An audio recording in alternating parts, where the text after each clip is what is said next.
Hey guys, I just want to talk about realizations of things that happened to me when I first got targeted in Calgary, Alberta. 2015, I finally started, but we started before I would believe it's like 2014. Because I started to notice things 2014. And I had this professor at Mount Royal University. Her name is Yasmin Dean. I remember the last few classes, maybe a couple of classes before graduating.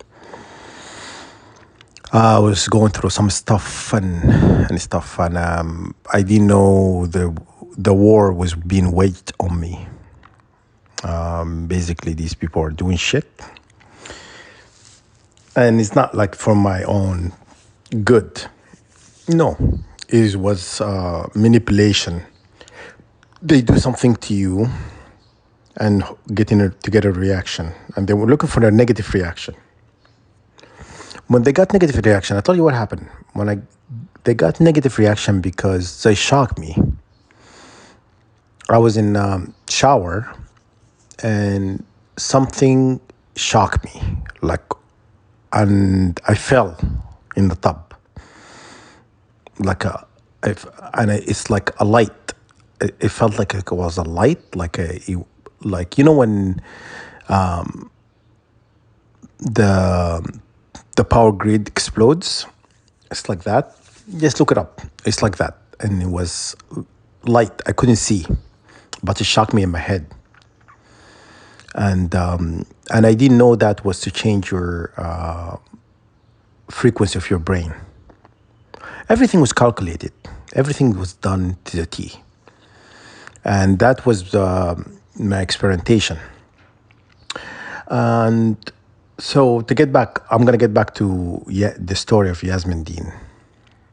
Just leave it for a second. So I'm gonna talk about things that were happening, and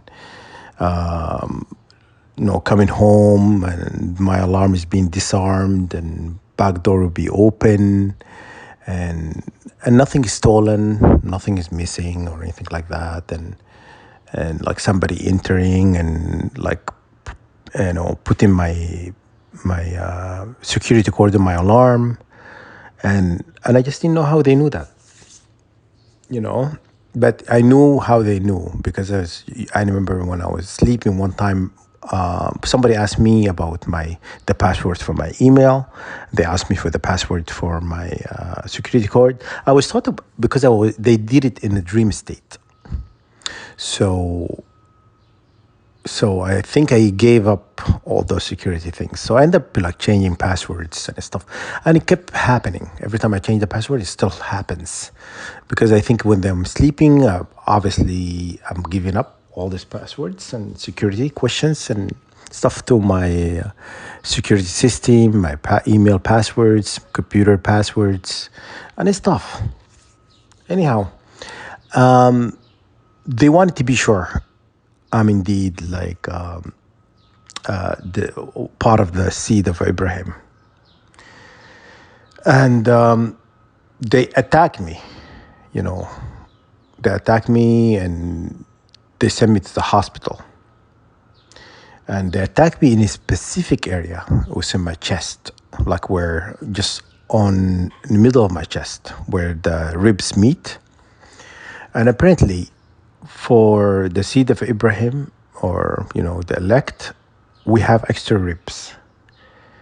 So when I went to the hospital, they wanted to take an X-ray of my chest to see if anything in there that if I fracture something, whatever. It was a fracture, and they wanted to take a picture, or like to see if it's indeed or not. When they figured out I am through a seed of Abraham, then shit hit the fan. You know what I'm saying? Things start to evolve. Things are like, I felt like they said, oh, we got you. We're not going to let you go. That's what it was. And just things kept happening. And this guy, his name is Taylor. He invested a lot of money in University of Calgary. He looking for ways to punish me, and he was getting using all these people to do shit to me to get me to react. And then he says, "Oh, look at him, look at him, what he's doing." And I knew I was set up. I tell you why. Because one time, Taylor, this wealthy billionaire, whatever millionaire, I don't think he's a billionaire yet, but he has a lot of money. He was talking to this professor. His name is Peter. And they were looking into something, like in my head. They were looking into something. I can't remember what it was. And I heard their conversation quite vividly. I was sleeping and I heard their conversation. And Taylor, he had said to Peter, "What did you find him? He's great." That's what he said. So I knew then these people, they have some sort of attachments and unhealthy attachments to someone because they feel that person, he thought it was great, obviously. That's what he did. It's, money generating machine. So anyhow, they stole my invention that I made in Australia when I was... Okay, anyhow. That class, the last class for practicum placement, I didn't finish. So I ended up going to Australia, finishing my degree there and stuff like that. I invented a machine that works on frequencies and stuff like that. It's basically a frequency bed that was stolen from me. And also I came up with great ideas, how to deal with the camel problem in Australia and stuff like that. And other people kind of invested or gave me money, whatever. And that everything was taken, was stolen from me, which is fine, So I said to myself, I'm going to stop, inventing, writing, just being creative, because I just said every time I come up with something, they steal. It's like an intellectual property, it's very real, when they steal from someone. They're very good at that. But anyhow, maybe I should have made a different video for what's going on. But I started talking, I started to remember things. But anyhow, we'll get back to Professor Yasmin Dean. She saw me, and because I was in one of her classes, and we were talking in her office, and she said to me, "Oh, well, I can't wait to see how far you'll get, and stuff like that. How far would you succeed, because I just have a feeling you're gonna go far." That's what she said to me. So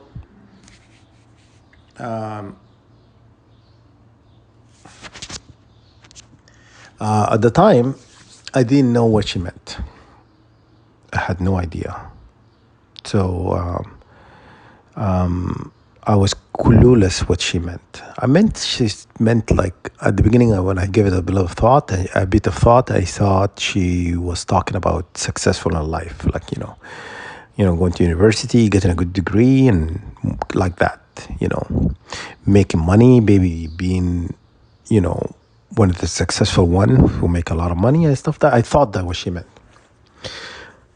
But I came to realize she knew I'm being put in this program.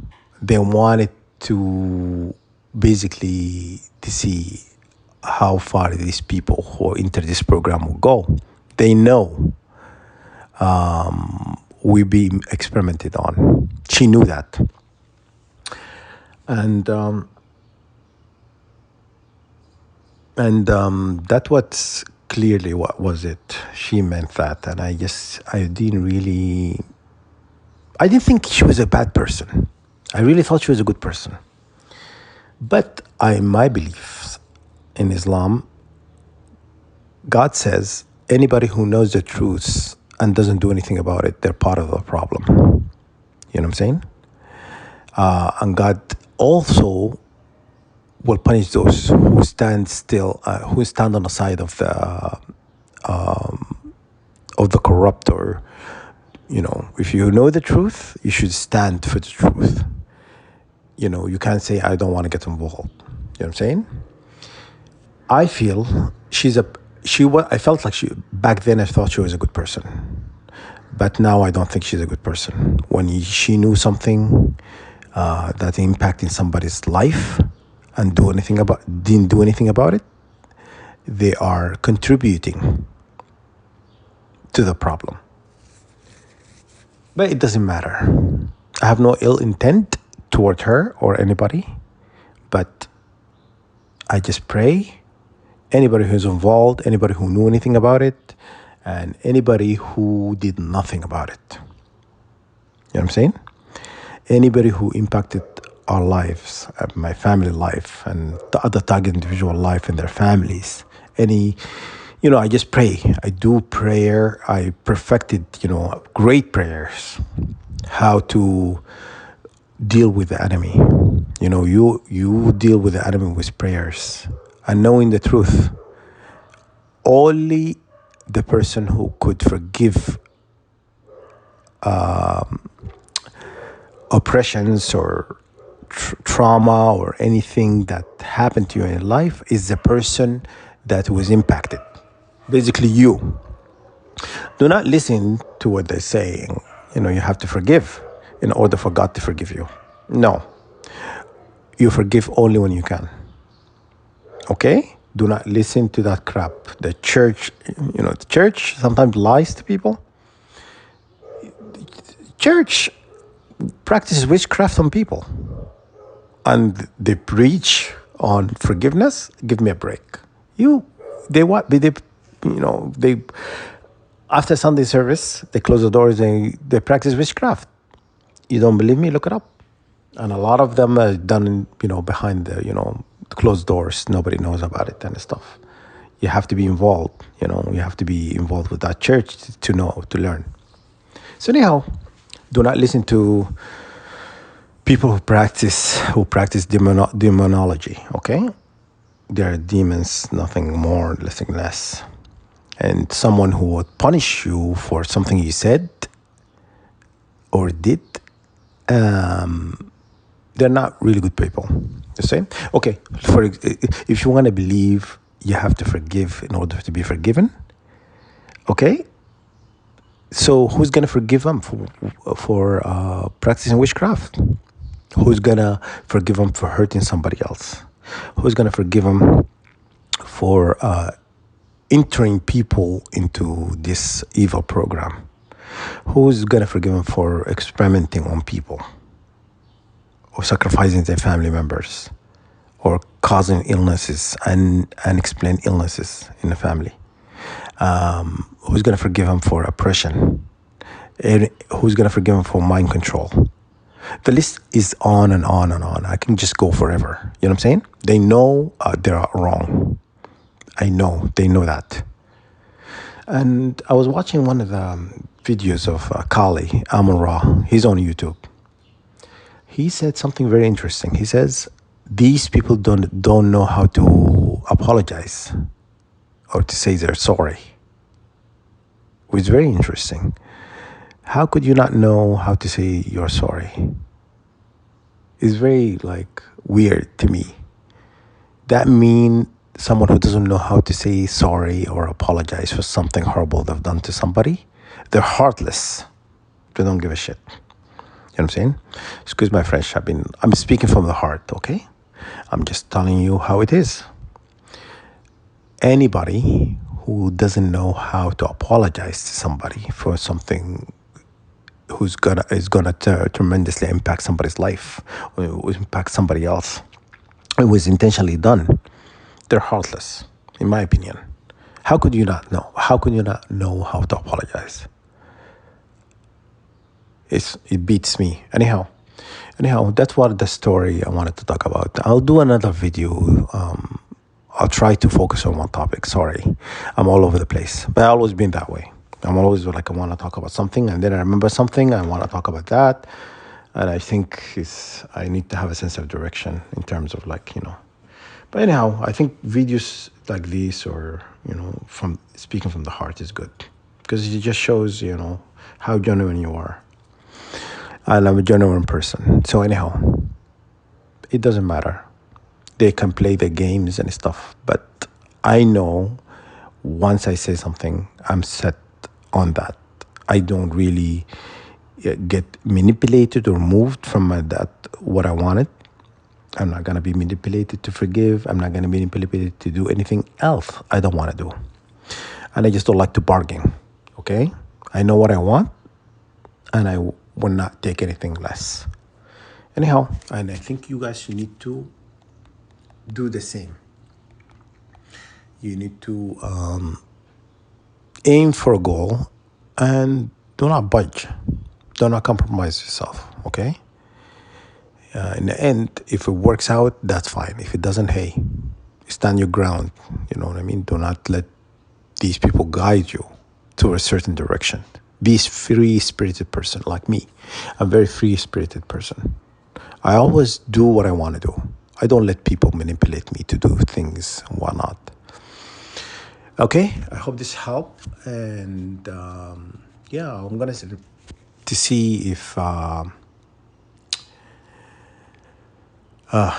going to see if there's something else I want to talk about. Now, my focus is not really 100% on them anymore. My focus is on other things and stuff like that. Anyhow.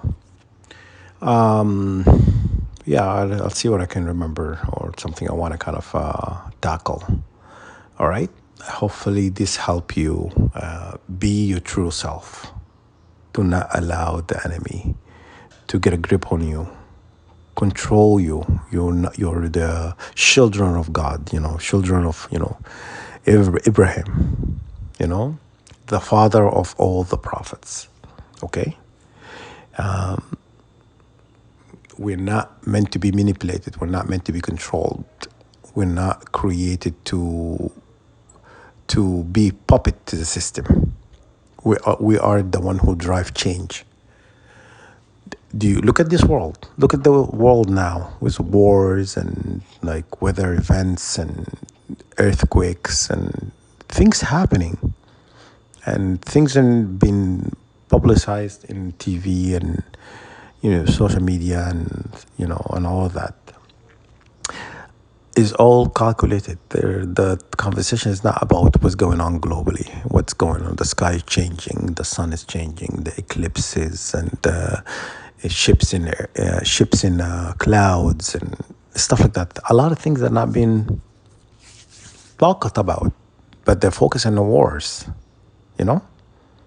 Why do you think that is? Just think about that, you'll get it.